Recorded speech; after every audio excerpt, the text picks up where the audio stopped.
Bom dia! Sejam bem-vindos ao Olhar de Lá e de Cá, o seu programa de todas as manhãs de domingo aqui na Rádio Rum 97,5 FM, diretamente de Braga, Portugal. Eu sou Alexandra Gomide e hoje recebo aqui no estúdio a Daniela Galvão, fonoaudióloga, terapeuta da fala aqui em Portugal, para conversar conosco sobre a preparação da comunicação das crianças para o regresso à escola. Bem, agora vem férias aí, né, Daniela? Exato. Então a gente vai conversar um pouquinho em como que os pais podem preparar essas crianças durante as férias. Seja muito bem-vinda, Daniela. Muito obrigada, Alexandra, mais uma oportunidade de estar aqui a falar com todos vocês, para a gente discutir sobre um pouco desse tema, né, tão importante. Agora as férias de verão aqui em Portugal, né, na Europa como um todo, que tem uma durabilidade bem significativa, não é? É muito tempo de férias. É bastante tempo. Então,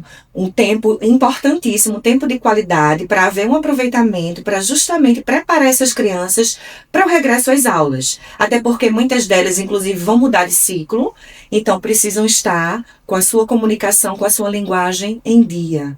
Então, exatamente. Aqui no nosso caso, nós ainda temos os brasileirinhos aí, muitos a chegar, né? Que chegaram recentemente. Exato, né? exato. Ainda tem essas diferenças aí do português do Brasil, do português de Portugal. Quer dizer, são muitos detalhezinhos, né? São muitos detalhezinhos que precisa haver realmente uma preparação, uma adaptação, né? Como você falou, alguns estão a chegar agora, justamente nessa janela aí das férias. Então é importante que eles estejam mais preparados, porque realmente as línguas têm suas particularidades, suas diferenças, né?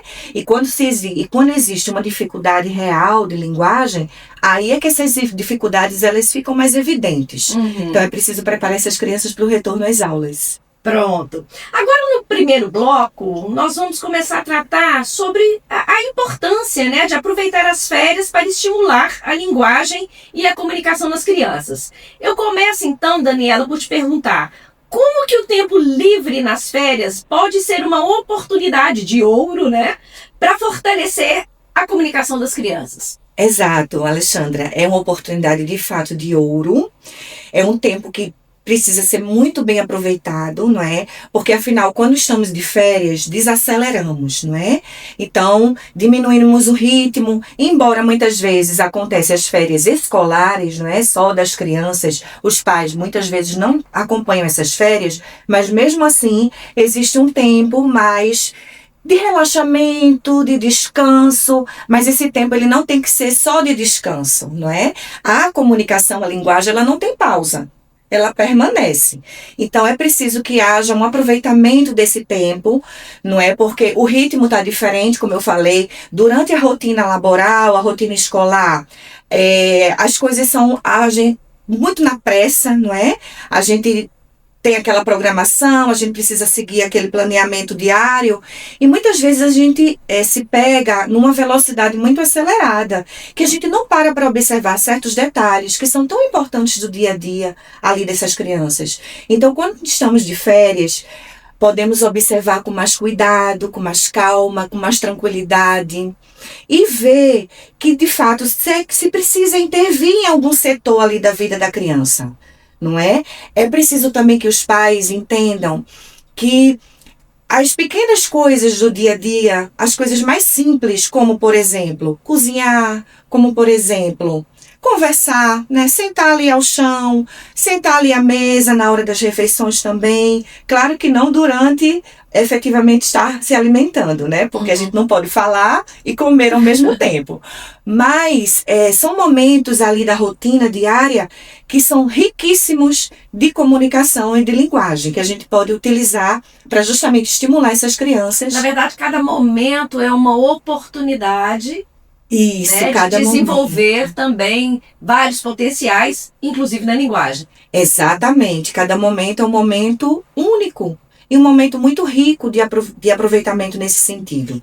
Até porque realmente a linguagem ela cresce, ela se desenvolve na interação social. Sim, sim. Na interação com a família, em casa, Que com os hoje tem amigos. diminuído bastante, seja pelas tecnologias, pelas atividades profissionais dos pais. Geralmente a vida é muito Exatamente. corrida. Muito corrida, cheio de preocupações, de afazeres, de tarefas, e aí isso se perde, não é? Então, quando tem essa pausa, esse tempo que precisa ser utilizado de qualidade, né? Porque às vezes se pensa assim, estamos em casa, mas às vezes é só a presença física, não é? A presença ali. Tá em casa, mas tá cada um no seu cantinho, ali no seu Exato. mundo, né? Exato. Muitas vezes com fones de ouvidos, a tela na frente, Isso. completamente desconectado um do outro. Completamente desconectado um do outro. E como eu falei, a linguagem ela acontece na interação entre as pessoas, né? Na interação entre os seres humanos propriamente.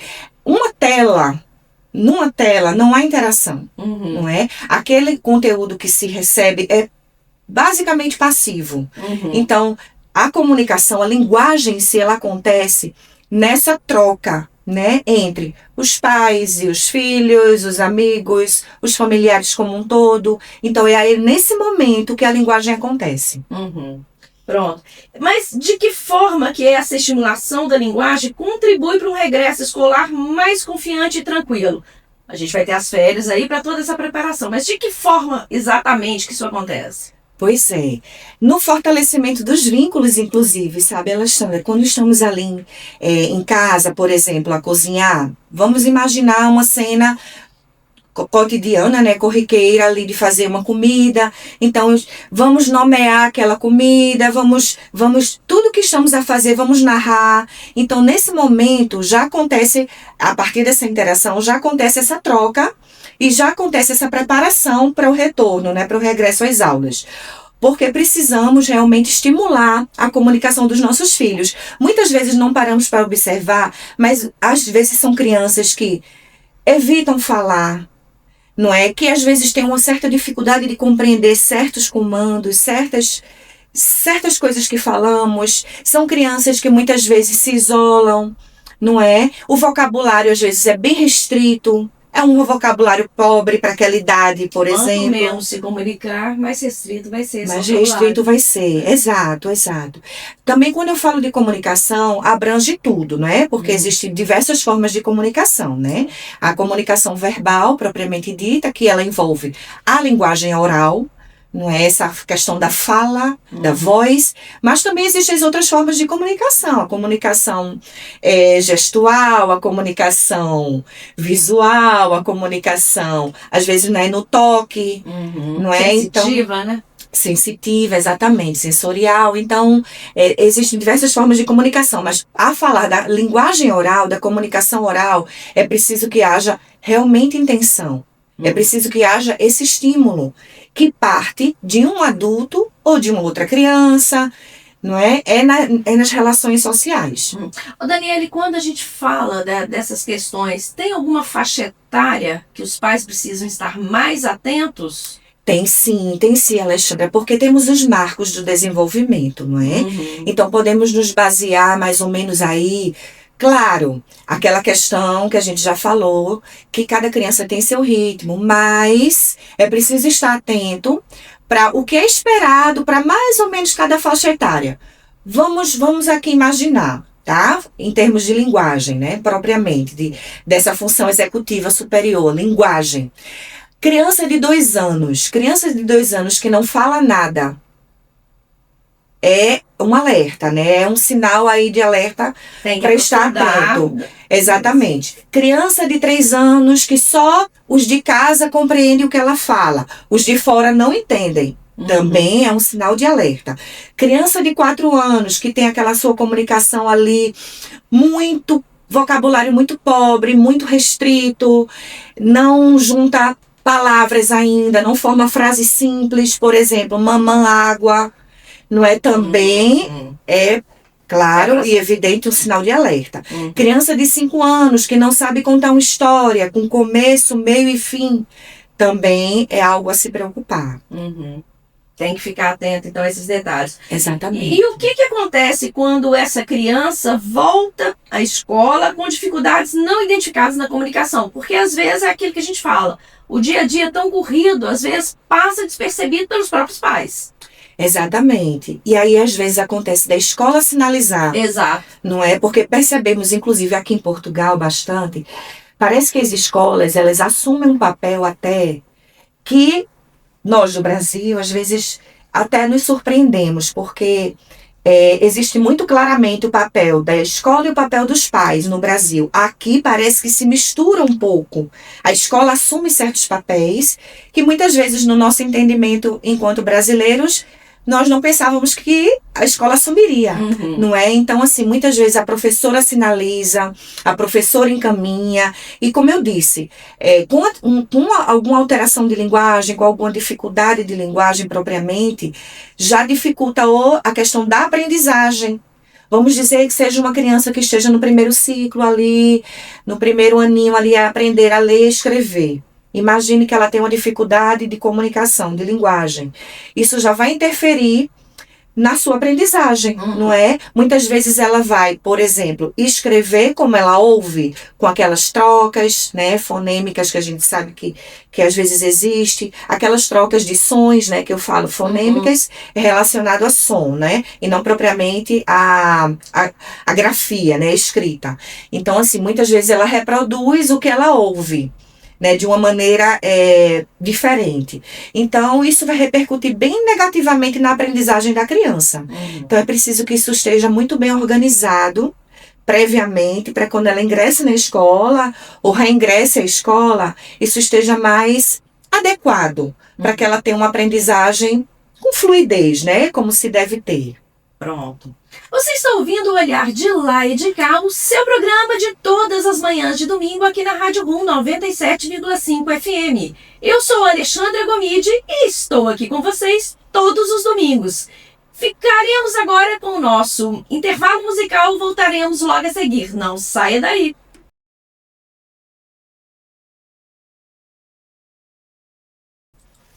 Estás a ouvir o Olhar de Lá e de Cá, o seu programa de todas as manhãs de domingo aqui na Rádio Rum 97,5 FM.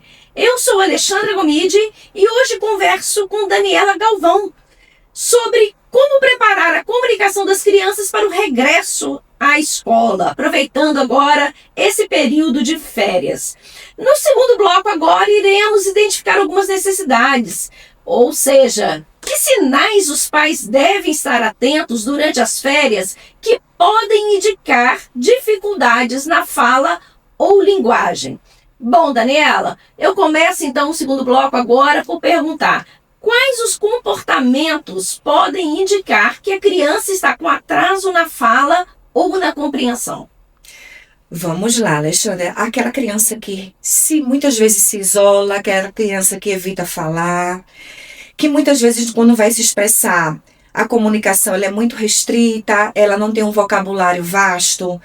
Também vamos estar atentos àquelas dificuldades no sentido da gaguez, porque sabemos que entre ali os 2 aos 5 anos, existe muitas vezes o período de gaguez, que a gente chama de gaguez fisiológica, eu diria. Normal. Que é normal, exatamente. Desenvolvimental. Né? Uma gagueira que faz parte realmente do desenvolvimento linguístico da criança. E que tem determinados sinais. Por exemplo, é uma gaguez leve, não é? É uma gaguez que ela não passa muito tempo ali, ela não tem uma durabilidade muito grande, não tem aqueles momentos de descontinuidade, ou seja, ela aparece, daqui a pouco some, não é? A criança não apresenta esforço ao falar. Então, esses são alguns sinais, não denota frustração, por exemplo, a criança nem observa que gagueja, né, não se frustra por isso.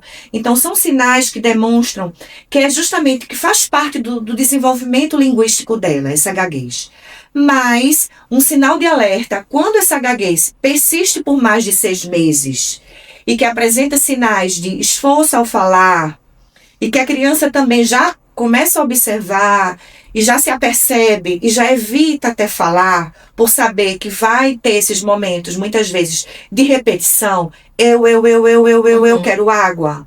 Então, assim... Começa a ser incômodo para ela mesma. Começa a ser incômodo para ela mesma. Interferir, né, na sua linguagem. Então, ela já evita falar também. Isso também já é um sinal aí de alerta. Outra questão também que podemos pensar no que diz respeito à comunicação em si é a voz. não é? Falamos tanto às vezes de rouquidão, né, dos adultos, de profissionais da voz, mas e as crianças? Existem também as disfonias infantis, as alterações vocais decorrentes, na maioria das vezes, de esforço excessivo ao falar, não é? De uma fala, uma voz inadequada, uma voz mal utilizada, às vezes até as agressões vocais, como, por exemplo, os gritos, os berros, não é? Nesse momento aí das birras, né? Então há um esforço grande ali para falar, e isso pode provocar sim uma alteração também vocal, e também é algo que merece atenção e que muitas vezes precisa de um encaminhamento para um profissional específico. Uhum. E como que a gente pode diferenciar o que é uma fase normal de desenvolvimento daquilo que pode exigir atenção especializada? Ou seja, agora é hora de eu procurar um especialista. Exato. São realmente erros persistentes, não é? Erros que eu digo seriam, por exemplo, na parte fonêmica do desenvolvimento da consciência fonológica, é aquela criança que não consegue separar sílabas, aquela criança que tem, como eu falei, o vocabulário muito restrito, então é preciso diferenciar isso, o que é o padrão normal, que é esperado para cada idade, né, mais ou menos cronológica ali, que é algo que a gente se baseia, claro que é algo que a gente não segue à risca, mas precisamos se basear nisso. Um referencial. Um referencial, exato. Então, quando foge muito disso, é momento de buscar realmente uma ajuda especializada. Conversar com seu médico, não é? Com seu médico de família, muitas vezes, ou com um pediatra mesmo específico, e passar. O que é que a gente observa ali daquela criança? Como eu falei, as férias servem muito para isso, para essa observação, para essa atenção ali na linguagem das crianças. Porque quando a gente está ali na conversa, no diálogo, é percebido muitas questões, não é? E as conexões nervosas são feitas aí nesse momento. Como, assim, voltando um pouquinho ali ao assunto, como é importante essa interação entre os pais e as crianças, não é? Porque as conexões nervosas se fazem ali. Quando a gente conversa, quando a gente nomeia as coisas, que imagine que a gente está ali no faz de conta, numa brincadeira de faz de conta, né? Então, a criança vai ali exercer algumas funções importantíssimas, como por exemplo, qual é o meu momento de falar? Qual é o meu momento de calar, de esperar pela resposta? Não é? Aí o pai ali nomeia um objeto. Então ele já observa ali a forma daquele objeto, a cor daquele objeto, não é? Então, assim, as características. Então, nesse momento, há certas áreas do cérebro que são acionadas. Diferente são que vários fosse, estímulos, né? São vários estímulos, diferente que se fosse no ecrã. No ecrã, as áreas neurais acionadas são completamente diferentes que nas interações reais. Olha a importância disso, né? Exato. Quando a gente vê as nossas crianças hoje tendenciosas a estar no ecrã, se não houver uma intervenção dos pais, eles ficam por ali. Exatamente. É como se fosse uma educação terceirizada. Exatamente. Não é? É mais fácil, né? É mais fácil cuidar de uma criança que está ali com a tela na mão. Exato. Mas você vê que seu filho não está sendo estimulado, pelo contrário, desenvolve, né? Não desenvolve. Exatamente. Está só recebendo. Tá, tudo bem, às vezes tem alguns estímulos interessantes, algumas musiquinhas, porque, por exemplo, utilizamos algumas rimas, né? Existem algumas musiquinhas educativas, mas nada que substitua as interações. Nenhuma aplicação educativa substitui a interação humana, a interação real. Então, é muito diferente. As áreas acionadas ali do cérebro, no interação real, que é a área da linguagem, a área da criatividade, a área da cognição em si, da memória emocional, né, o sistema límbico. Exato. Aí vamos falar um pouco do cérebro. A parte pré-frontal, que é justamente essa parte do planeamento das ações, a parte executiva, né, a parte de trabalho em si. Todas essas áreas são acionadas quando estamos nas interações reais, diferente dos ecrãs. E você colocando aí, eu estava pensando justamente isso. E são partes completamente fundamentais para esse adulto que vai vir a se formar. Exato. Né? Para a sua vida profissional, para a sua vida pessoal. A tomada de decisão. Exatamente. Não são áreas importantíssimas. Tomada de decisão, resolução de problemas. Tudo ali acionado nas interações. Exato. Numa simples brincadeira de faz de conta, de, por exemplo, do médico, da loja, de ir às compras, de cozinhar. Nesse momento, tudo isso é trabalhado. Resolução de problemas. Eu vou pegar aqui uma receita, eu vou ver o passo a passo dessa receita. Então, assim, é o planeamento, é a execução, tudo ali é trabalhado. Para você ter uma ideia, Alexandra, a OMS e a Sociedade Portuguesa, né, ela preconiza, por exemplo, crianças de 0 a 2 anos, 0 ecrã. Sim. As recomendações, né? Não pode ter acesso aos ecrãs. E os ecrãs, a gente só pensa às vezes em telemóvel, não é só telemóvel, né? Vamos lembrar que os ecrãs é tablet, é televisão, que também é um vilão, não é aí? Agora também eu quero deixar claro aqui que tudo isso é em excesso, tá? Às vezes tudo tem que ter bom senso, é equilíbrio, né? Equilíbrio é tudo, né? Então, assim, mas a falar do que preconiza a Sociedade Portuguesa junto com a OMS, é isso, de 0 a 2 anos, 0 ecrãs. De 2 a 5 anos, 1 hora por dia. Desses ecrãs todos aí, apenas 1 hora por dia, supervisionado. Ou seja, realmente com ali a supervisão do adulto, claro, né? Dos conteúdos que a criança está ali a acessar, porque afinal, dos 0 aos 6 anos, acontece a maior plasticidade cerebral, é justamente nessa faixa etária, que é justamente o crescimento, a aprendizagem, o desenvolvimento, é um boom que ocorre no cérebro, né? As conexões e a solidificação, a fixação dessas conexões ocorre justamente nessa faixa etária, crucial para a parte linguística. Pronto. Agora, Daniela, crianças bilíngues ou em processo de adaptação linguística, que é o caso dos brasileiros que chegam aqui em Portugal, precisam de olhar diferenciado? Precisam sim, Alexandra, ajuda aí. Pois é, imagine que há uma dificuldade de fala, né, aquela criança que troca muitas vezes alguns fonemas, né, por exemplo, o L pelo R, ou vice-versa, não é? Às vezes que a gente chamava lá no Brasil de cebolinha, sim. Que é o R por L. Cebolinha, exato. Exato. Então, assim, são crianças que têm essa parte, né, dos chamados desvios fonológicos, né, são crianças que têm essa dificuldade, essa perturbação fonológica. Imagine que no seu próprio idioma ele já tem essa dificuldade. Imagine quando ele vai aprender, adquirir e aprender um outro idioma, um novo idioma. E como você falou bem, eu falo até do português de Portugal, o português europeu, que para nós brasileiros, muitas vezes é um novo idioma, né? Porque a gente aprende várias expressões diferentes, a gente aprende que a fonética... Tem uma adaptação aí, não tem como. Completa. Muitas vezes eu me pego a me corrigir, sabe? Porque realmente a entonação, a sílaba tônica, muitas vezes não é em determinada sílaba, em outra, e às vezes não é aquela. Não é um som fechado, é um som mais aberto, e vice-versa. Então, assim, é preciso ter uma atenção a mais ainda com essas crianças. Lá no passado, para você ter uma ideia, Alexandre, eu atendi uma menininha que pela faixa etária dela, vamos dizer, eu podia esperar mais um tempo para atendê-la, né? Porque ela ainda se esperava que ela se desenvolvesse mais, espontaneamente falando. Embora hoje em dia a gente não espera mais esse tempo. Quanto mais precoce, quanto mais cedo, melhor, da gente intervir. Mas lá atrás eu atendi essa menininha e ela estava no processo de aprendizagem do inglês. Né? E ela lá, era no Brasil, enfim, ela trocava tantos fonemas, na verdade ela trocava a maioria pelo T. Então ela falava, por exemplo, ao invés de Coca-Cola, Totatoia. E ela não tinha o L, por exemplo, que também é um dos fonemas que demoram mais para serem adquiridos. Enfim, o pai trouxe a mim porque ela já veio com um discurso assim.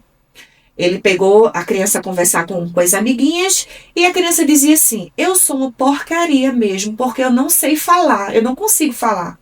Eu não sei falar direito. Então, do jeitinho dela, ela Ela já tinha essa percepção. Ela já tinha essa percepção, exatamente. Os coleguinhas. E criança é cruel, né? E criança é cruel. E ela se definiu como uma porcaria naquela, né? Naquela inocência, naquela ingenuidade dela, por não conseguir falar. Imagine para falar um outro idioma.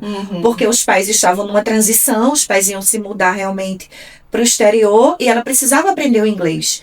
Então, assim, a gente interviu muita rapidez, porque era necessário completamente, porque isso já estava a afetar a parte psicológica dela, né? Ela já estava a se isolar, né? Como eu falei, a questão dos sinais ali de risco, né?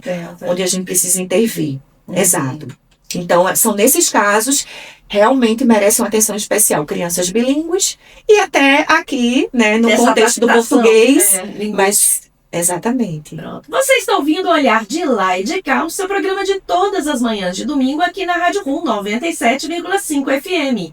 Eu sou a Alexandra Gomide e você pode nos acompanhar também aos sábados no suplemento quinzenal Olhar Brasileiro, que sai no Diário do Minho, intercalando com o nosso programa de entrevistas Chá e Prosa com Alexandra Gomide, que é exibido às 17 horas de Portugal na DMTV e às 17 horas do Brasil no YouTube Olhar Brasileiro em Portugal. Hoje converso aqui no Olhar de Lá e de Cá com Daniela Galvão.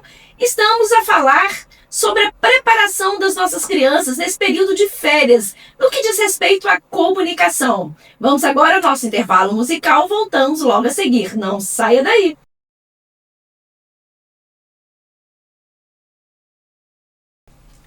Estamos de volta com o Olhar de Lá e de Cá, o seu programa de todas as manhãs, aqui na Rádio Rum 97,5 FM, diretamente de Braga, Portugal.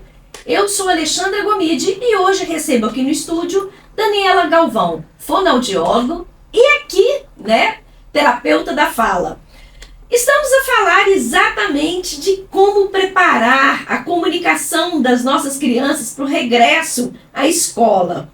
E agora, nesse terceiro bloco, Daniela, vamos para uma situação mais prática. O que fazer realmente em casa? Que tipo de atividade simples os pais podem fazer em casa para estimular a fala e a linguagem dos filhos durante o verão? Ou seja, que brincadeiras e rotinas do dia a dia podem ser aproveitadas para estimular a comunicação de forma leve? Podemos, Alexandra, por exemplo, na hora ali de preparar uma fruta, né? Chama a criança à cozinha e tudo é narrado, tudo é explicado. Ah, vamos aqui preparar uma fruta, vamos cortar a fruta, vamos, por exemplo, amassar a fruta, vamos comer tal fruta. Então, tudo que for fazer com a criança nesse momento ali, das rotinas de casa, narrar, né? Falar o passo a passo de tudo que vai fazer. Além dos jogos simbólicos. O que são jogos simbólicos, Daniela? São as brincadeiras de faz de conta. O faz de conta, por exemplo. E criança adora, né? Ai, adora. E o adulto, ele é preciso que ele entre nesse mundo da criança, né? Para poder justamente extrair o melhor ali daquele momento, né? Tão rico. Então, vou brincar de médico. Ah, eu vou examinar, aí fala as partes do corpo, por exemplo. Eu vou examinar sua cabeça, eu vou medir a temperatura, então tudo é narrado. Por exemplo, vou à loja. Ah, agora é a minha vez. Eu que vou fazer a compra. Eu vou comprar uma roupa, eu vou comprar vou ao supermercado, vou comprar determinado alimento. Então, assim, é algo muito simples que é feito ali de uma maneira sem tantos recursos, né? Mas são estratégias riquíssimas que nós podemos fazer. E também agora nas férias, muitas vezes dar-se um passeio, vai à casa dos parentes, né, dos amigos, dos familiares. Então, ali naquele trajeto do passeio, de carro mesmo, eu posso estar ali a conversar com a criança. Eu posso estar ali a mostrar, olhe, fulano, por exemplo, estás a ver ali, passamos por uma árvore, olha aquela placa ali. Olha, aqui o semáforo. Quais são as cores? O que é que significa o vermelho? O que é que significa o amarelo, o verde? Então, assim, vai narrando todo aquele percurso até chegar na casa, né, ali do seu parente que você for visitar, que é um momento riquíssimo ali de comunicação. Então, existem várias maneiras de se estimular a comunicação dos filhos, né? Eu acho que só é realmente o adulto entender isso. E não, por exemplo, às vezes até senta ao chão, começa a brincar, mas daqui a 2 minutos já pega ali o telemóvel e já olha alguma coisa, já precisa responder. Acha que a criança não percebe. E a criança percebe, exatamente. com certeza. Isso. E é ali na interação que a coisa acontece. A magia acontece. E Daniela, eu tô pensando aqui agora, é comum também a gente perceber o adulto tentando infantilizar a sua fala para comunicar com essa criança. Eu imagino que isso seja um estímulo negativo, né? Porque, na verdade, a partir do momento que você conversa com as palavras certas, com as explicações, sejam físicas, químicas, biológicas, corretas, isso, na verdade, vai favorecer o desenvolvimento da criança. Na verdade, a criança ela tem que nivelar para cima, não para baixo. Não é um adulto que tem que chegar até a criança. De uma maneira adulta, ele vai conversar com delicadeza com aquela criança, não necessariamente com uma linguagem infantilizada. Seria isso? Seria isso, certamente, Alexandra. Que bom que você tocou nesse ponto, realmente fundamental. É preciso não usar, por exemplo, diminutivos, inho, inha, não é? A gente sempre orienta, enquanto fonoaudiólogos, terapeutas da fala, o não uso dos diminutivos. O que a gente nem vamos infantilizar a criança e também não vamos adultizar a criança, não é? É utilizar a linguagem normal, formal, padrão que nós temos. Então, assim, sempre falar de uma maneira muito clara, muito precisa. Quando se existe uma dificuldade real, a gente orienta muito, por exemplo, identificou aquela palavra que a criança realmente produziu diferente ali, trocou algum fonema, não falou a palavra toda, reduziu a palavra. Então, a gente, nesse momento, a gente orienta o adulto, descer um pouco ali ao nível da criança, a alturinha da criança, procurar articular mais os sons, por exemplo. A criança não falou sumo, falou tumo. Ah, você quer o sumo. Então, só intensifica um pouco mais aquele som e abre um pouco mais a boca. Sumo. Para que ela perceba melhor. Para que ela perceba melhor o movimento articulatório da boca, a minha língua se mexer, os lábios, a bochecha, para que ela perceba e chame a atenção dela. Opa, aí nessa hora ela vai querer reproduzir o som. Ela mesmo tem a percepção da pronúncia dela errada, né? Exatamente. Quando você diz descer até a criança, é abaixar mesmo. É abaixar mesmo, ajoelhar, exatamente, para que ela perceba realmente, ela visualize a sua face, né, e os seus movimentos já ali da boca. Quando eu falo em descer, é isso. Não é descer, como você falou, ao nível da criança e infantilizar a sua comunicação. Não. E às vezes a gente tem até a tendência, né, Alexandra, às vezes quando é muito bebezinho, de achar bonito, né? Achar lindo, engraçadinho. E falar. Você acaba reproduzindo aquela fala errada da criança. Exatamente, exatamente. Mas é preciso se controlar nesse momento, né? Como eu falei, o máximo possível falar normalmente. A linguagem formal que nós utilizamos. Exato. A educação, ela é diária, né? A educação, ela é diária. Exatamente. E é trabalhoso. Exatamente. Tudo exige esforço. Exatamente. Não é? Mas é um esforço completamente recompensador no futuro. E no futuro muito próximo, né? Porque a vida acontece muito velozmente, né? As coisas acontecem muito rápido. Então, assim, falar como se deve falar normalmente, algumas palavras a articular um pouco mais, só para enfatizar melhor, para que a criança perceba mais aquela palavra. A importância dos pais também de ter essa escuta atenta, né? Até para perceber onde é que estão essas dificuldades da criança ao se expressar. Exatamente, é preciso que os pais estejam com essa escuta atenta, não só ouvir, e sim escutar, não é? Perceber, como eu disse, esse tempo de férias é um tempo de mais calma, de um ritmo mais desacelerado, isso propicia esses momentos de escuta, né? De se perceber, o que é que precisa melhorar, né? E os pais fazerem esse movimento, e não já delegar, Não é? Muitas vezes a gente consegue resolver as coisas dentro de casa. Não é preciso buscar uma ajuda especializada. Claro que quando se percebe que aquela dificuldade ali persiste, eu não tenho mais ferramentas. Né? Exato. Está sendo intensificada. E outra coisa, está a afetar outras áreas da criança, né? Como eu falei, a parte emocional, psicológica. Aí sim, precisamos buscar ajuda o quanto antes. Mas o que puder ser resolvido em casa, exatamente, dá para se resolver em casa. Com certeza. E como que os pais podem usar, por exemplo, resolvendo em casa, né? Histórias, músicas e conversas intencionais como ferramentas de desenvolvimento da linguagem? Pois é, existem muitas historinhas aí, super interessantes, não é? Vamos imaginar que ali na hora de dormir, inclusive, é uma hora muito importante, não é? De ter um horário para se deitar com antecedência, para justamente ter esse tempo, né, de uma possível leitura, de uma história. Então o pai vai ali, se aproxima, abre aquele livro ali, a criança, folheia o livro, mostra as imagens e lê, colocando emoção em cada palavrinha que está ali a ler. Porque isso vai fazer com que a criança realmente esteja atenta, se interesse por aquela história. Porque, na verdade, para existir a comunicação, é preciso que haja, primeiro de tudo, interesse. Não é? Eu preciso ter a intenção, eu preciso responder algumas perguntas, eu preciso pensar, por que eu vou falar? Para que eu vou falar? Como eu vou falar? Quando eu vou falar?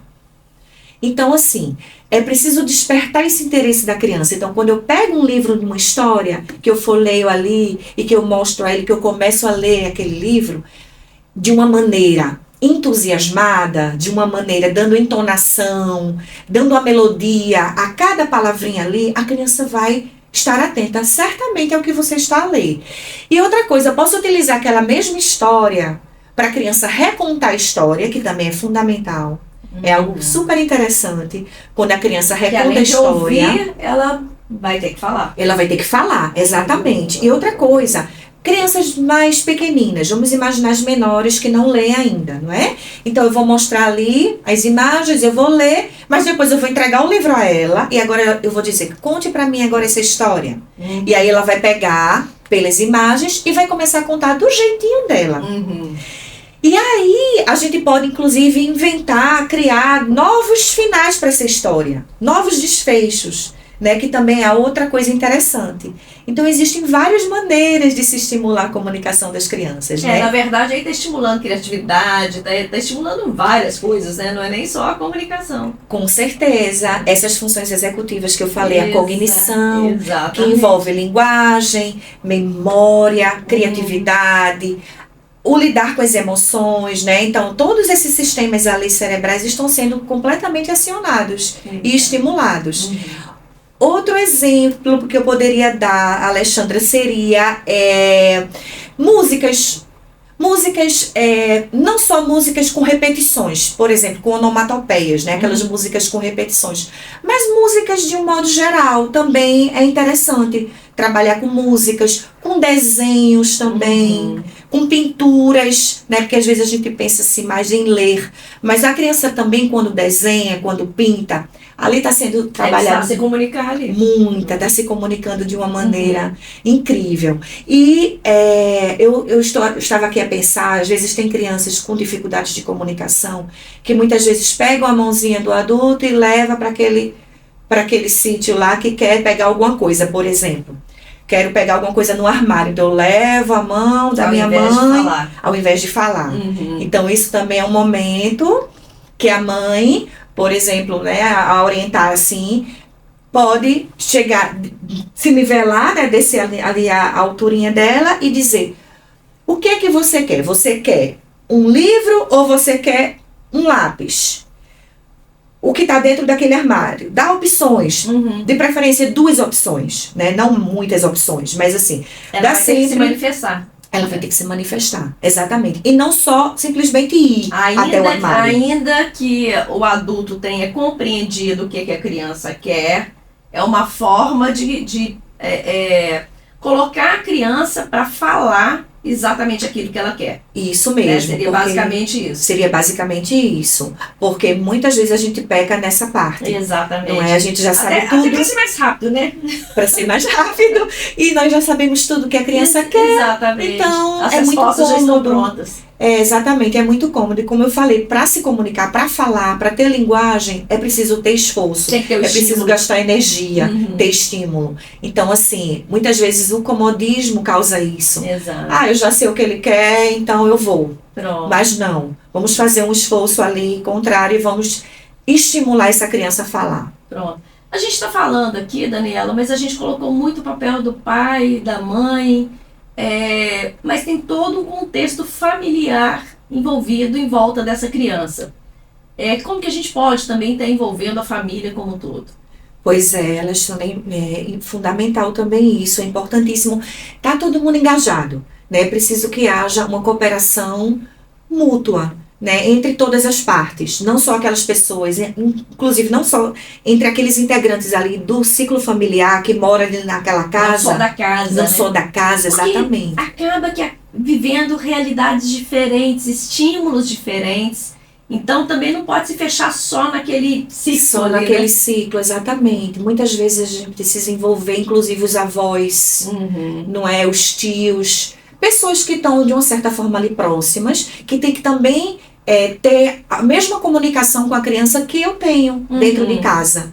E outra coisa, para as coisas funcionarem bem, sabe, Alexandre, é preciso uma tríade, né? É preciso uma tríade, não é delegar funções, né? Mas é preciso realmente uma parceria, uma engrenagem ali que se comunique, que é a casa, a escola, não é isso? E o contexto como um todo, de amigos. Uhum. Então é preciso que haja essa tríade fundamental para que haja um sucesso na comunicação das crianças, né? É preciso que haja esse engajamento da casa, da escola e da terapia, caso a criança, por exemplo, faça já um acompanhamento, né, com o terapeuta da fala. É preciso que haja essa tríade ali, essa engrenagem a funcionar, né? essa colaboração, porque senão, se houver falhas em alguma dessa área, não vai funcionar, né? Não vai funcionar bem. É preciso, inclusive, o que está sendo trabalhado lá em terapia seja reproduzido completamente em casa. Não é? E como eu falei, não só muitas vezes pelos integrantes da casa, até por parentes que muitas vezes a criança tem contato. As pessoas que envolvam, né, o cotidiano daquela criança. Exatamente. Na escola também é fundamental. Aqui em Portugal nós vemos que a escola tem realmente uma participação bem ativa nisso, sabe? Tem uma participação ativa. Às vezes tem auxiliares, né? Tem pessoas, tem técnicos ali designados, destinados para esse fim, que está a auxiliar ali as crianças com mais necessidades específicas, né? Especiais, mas também outros tipos de técnicos que podem ser facilitadores ali da comunicação da criança.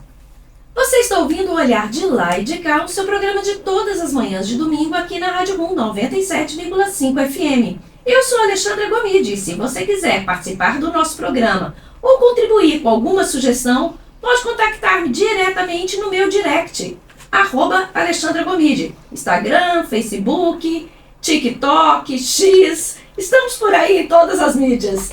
Pronto, vamos agora ao nosso intervalo musical e voltaremos logo a seguir. Não saia daí!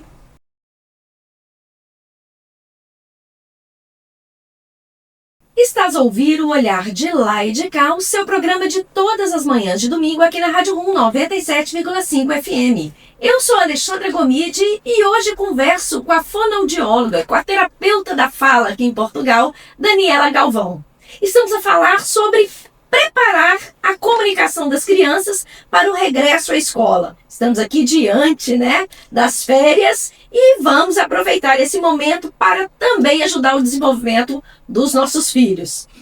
Bom, Daniela, agora no quarto bloco, para finalizar, inclusive, a nossa conversa, que está sendo muito informativa, né, hoje, quando e como procurar ajuda? Nós falamos muito aqui nos blocos anteriores de como os pais, os familiares e amigos podem contribuir para o desenvolvimento dessas crianças.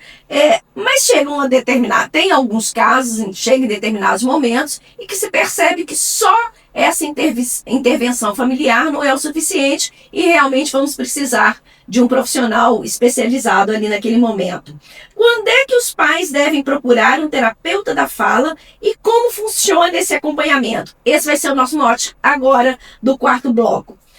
Então eu te pergunto, Daniela, quais são os sinais de alerta que indicam que já é hora de buscar uma avaliação com o profissional? Depois de feito tudo isso que nós falamos aqui nos blocos anteriores, quando ligar o alerta? Quando existe um atraso de fala, quando existem trocas, omissões, substituições de fonemas, né, que são os desvios fonológicos, os distúrbios articulatórios, quando existe a gaguez persistente, né, aquela criança que tem aqueles momentos de repetição, de hesitação e de bloqueio, né, na sua fluência de fala. Então, nesses momentos, nesses sinais, é que quando a gente precisa pedir ajuda, quando a gente precisa recorrer realmente ao profissional capacitado, habilitado, que no caso aqui em Portugal, o terapeuta da fala. Também nas questões de voz, como eu já falei, as disfonias infantis, quando existe alterações vocais que são manifestadas muitas vezes com rouquidão, com aspereza na voz, aquela criança que passa um tempo assim, mais de 15 dias, rouquinha, que você percebe que não é só secundário a uma virose, né, a uma laringite, não, já é uma alteração de voz, muitas vezes existe ali uns calinhos, que são os nódulos vocais, que são lesões benignas, mas que merecem ser tratadas, né? Então, quando existem todas essas alterações, tanto na parte de linguagem, né, a questão dos atrasos do desenvolvimento da linguagem, ou seja, é uma criança que tem pouco vocabulário, é uma criança que não forma frases, é uma criança que fala pouquíssimas palavras, né, as palavras são muitas vezes monossílabos, então isso já requer uma ajuda especializada, sim. Bom, nos blocos anteriores, a Daniela chegou a aprofundar um pouquinho, falar um pouquinho, inclusive, das faixas etárias e desse desenvolvimento para cada idade. Eu acho que para quem chegou agora e quiser aprofundar mais nesse assunto, pode recorrer aos nossos podcasts, que ficam gravados no site da Rádio Universitária do Minho, www.rum.pt, e assistir o programa desde o primeiro bloco, que está muito rico e muito informativo. Daniela, e como que funciona uma intervenção com o terapeuta da fala e quais os benefícios de começar ainda nas férias? Tem todo o benefício, né, Alexandre? É fundamental, é importantíssimo, olha. Funciona da seguinte maneira, né, a falar aqui de onde estamos, né? Primeiro, existem os encaminhamentos feitos através do SNS, né, que é o Sistema Nacional de Saúde aqui em Portugal. Então, o médico de família muitas vezes faz esse encaminhamento, ou o pediatra detecta essa necessidade. Essa necessidade, exatamente. Então, esse serviço é feito na rede pública, não é? No sistema público, embora nós escutamos alguns relatos de uma certa, eu diria, dificuldade de acessar esse sistema, porque existe a demanda, né? A necessidade é um pouco superior a o que é ofertado, né? Aqui em Portugal existe uma grande necessidade, mas às vezes os números de profissionais ainda não é suficiente, mas existe sim a rede pública, mas também existe a rede privada. Existe através das clínicas credenciadas, não é? Inclusive existe aqui em Portugal um subsídio oferecido, né, pela Segurança Social. Eles oferecem um subsídio para a terapia da fala, né? Então, é de uma certa forma um apoio importante para os pais, né, quando procuram as clínicas credenciadas, né? Então, existe esse tipo de assistência, né, nos gabinetes particulares. Tem todo o suporte também. Exato. E em contexto escolar também existe. Inclusive, Alexandra, eu até posso falar que aqui em Braga existe alguns lugares, assim, alguns sítios que têm uns serviços bem diferenciados. Por exemplo, tem escolas aqui que têm parceria com algumas clínicas que a clínica está dentro da escola. Exato. É muito rico, né? Isso é muito rico. Isso permite o quê? Isso permite a viabilidade, inclusive, do tratamento. Claro. Não é? Porque os pais não precisam se deslocar para uma clínica, para um gabinete, né? O profissional é que vai ali para dentro da escola, tem uma salinha reservada para isso, inclusive tem um momento ali para isso, que não vai atrapalhar a dinâmica escolar daquela criança, não é? É claro que isso é mais feito na parte do pré-escolar, né? Isso não é feito muito no primeiro e no segundo ciclo, não. Mas no pré-escolar, sim. Então, não há interferências, né? Mas é justamente no momento da alfabetização, né? Então, exatamente. É um momento fundamental. Fundamental, exatamente. E outra coisa, a criança, muitas vezes, ela passa a maior parte do seu dia, né, em contexto escolar mesmo. Então, ela passa ali, ela faz as refeiçõezinhas dela, as principais refeições, inclusive, muitas vezes. Ela dorme, tem o horáriozinho da sesta. Então, imagine esse tempo riquíssimo. Tem ali toda essa rotina respeitada e ainda tem o acréscimo da parte terapêutica ali, sim, a ser feita dentro da escola, e que essa terapeuta, ela consegue, inclusive, se comunicar com certa facilidade com os professores, não é? Para justamente orientar, para solicitar alguma questão ali com aquela criança em específico. Então, existem várias maneiras de se acessar a terapia da fala, sim. Pronto.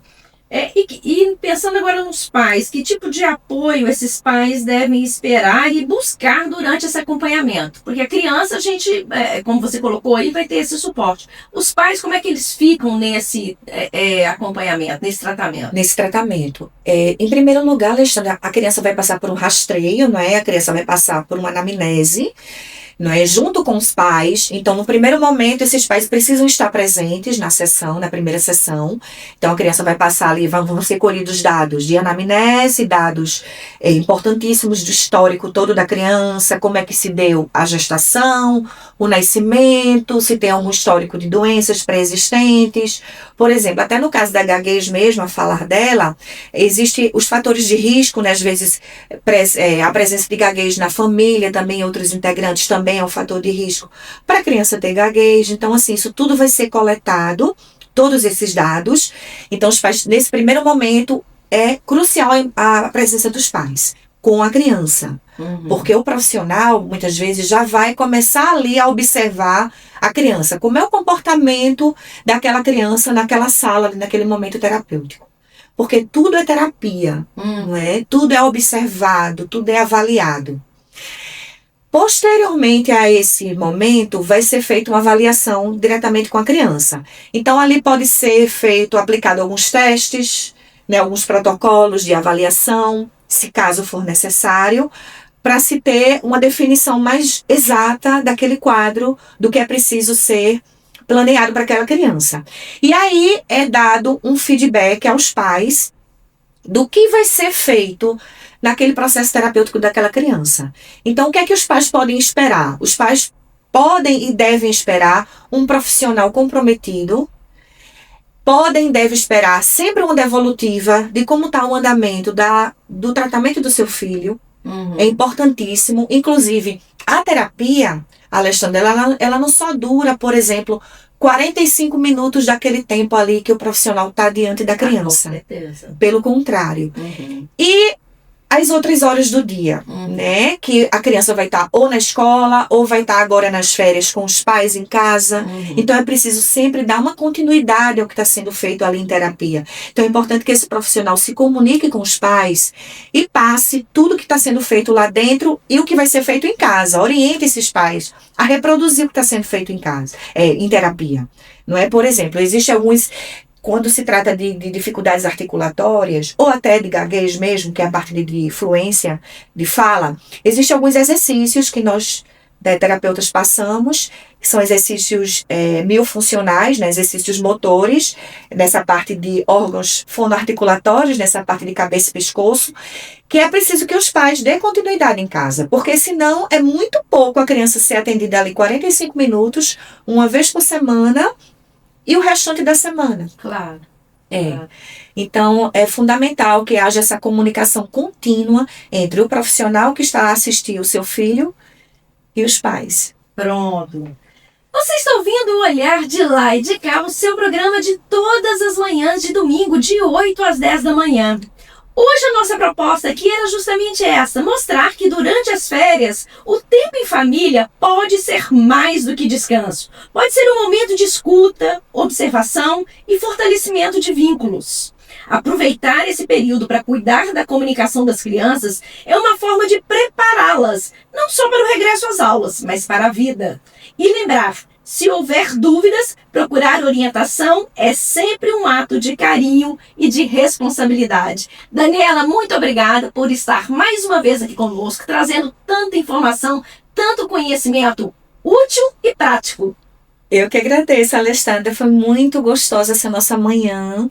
Foi muito rica, realmente, como você falou, um tema importantíssimo, né, para os pais porem em práticas agora, enquanto tem tempo, né, enquanto há e tem tempo, porque as férias ainda estão a decorrer, para preparar essas crianças para o retorno às aulas, para que elas tenham um bom desempenho escolar, um bom desempenho na sua comunicação, como você falou, enquanto seres humanos, enquanto seres sociais, e prepará-los para a vida, para o futuro. Exatamente. Bom, infelizmente, então, o nosso programa chega ao fim, mas ainda teremos o nosso intervalo musical, né? Ainda tem muita música boa brasileira a tocar aqui com a gente no Olhar de Lá e de Cá. Muito obrigada, Daniela, muito obrigada, caros ouvintes. Foi uma delícia essa manhã de domingo, mais essa manhã de domingo aqui com vocês. Vocês ainda podem continuar a nos acompanhar aos sábados, quinzenalmente, com o nosso suplemento Olhar Brasileiro dentro do Diário do Minho, intercalando com o nosso programa de entrevistas Chá e Prosa com Alexandra Gomide, que é exibido às 17 horas de Portugal na DMTV e às 17 horas do Brasil no YouTube Olhar Brasileiro em Portugal. Sempre, claro, lembrando das nossas mídias. Instagram, Facebook, X. Você pode nos encontrar tanto eu pessoalmente, Alexandra Gomide, no @Alexandra Gomide, como as mídias da Associação UAI e Olhar Brasileiro. Tenham todos uma ótima semana e até domingo que vem.